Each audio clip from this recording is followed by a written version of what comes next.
அல்லாஹ்வுடைய தூதர் ஸல்லல்லாஹு அலைஹி வஸல்லம் சொன்னார்கள், நரகத்தை பார்த்தேன், அல்லாஹ் அதிலிருந்து நம்மை பாதுகாப்பானாக, நம்முடைய குடும்பத்தார்களை பாதுகாப்பானாக, அதனுடைய காற்றை கூட சுவாசிக்காமல் அல்லாஹ் ரப்பல் ஆலமீன் நம்மை பாதுகாப்பானாக. நரகத்தை பார்த்தேன், அதில் அதிகமாக பெண்களை பார்த்தேன். ஏன் அல்லாஹ்வுடைய தூதரே? அன்சாரி பெண்கள் கேட்டார்கள், ஏன் அல்லாஹ்வுடைய தூதரே அதிகமாக சாப வார்த்தைகளை பயன்படுத்துவீர்கள், கணவனுக்கு மாறு செய்வீர்கள், கணவனுக்கு மாறு செய்வீர்கள்? அல்லாஹ்விற்கு இணை வைத்த காரணத்தால் அல்ல, கொடிய குற்றங்களை செய்த காரணத்தால் அல்ல, கணவனுக்கு மாறு செய்தால் நரகம். அல்லாஹ்வுடைய மார்க்கத்தில் ஒரு கணவனுக்கு கட்டுப்படுதல் எவ்வளவு அந்தஸ்தில் உள்ளது, எவ்வளவு அந்தஸ்தில் உள்ளது.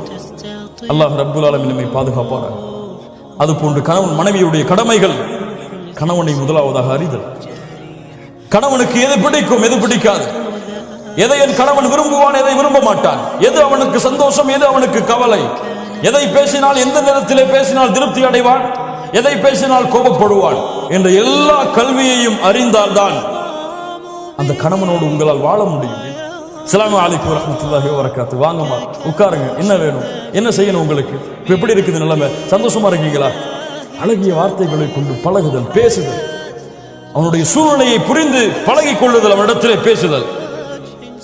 9வது, கணவனுக்கு முன்னால் சத்தங்களை உயர்த்தி பேசுதல் பாவம். கணவனுடைய உள்ளம் நோகும்படியாக நடந்து கொள்ளுதல் பாவம். அல்லாஹ்வுடைய தூதர் ஸல்லல்லாஹு அலைஹி வஸல்லம் கணவனுக்கு அவ்வளவு பணிவை காட்டச் சொன்னார்கள். உங்களுடைய சத்தம் அல்லாஹ்விற்காக, அல்லாஹ்விற்காக உங்களுடைய கணவனுக்கு முன்னால் தாழ்ந்திருந்தால் அல்ஹம்துலில்லாஹ்.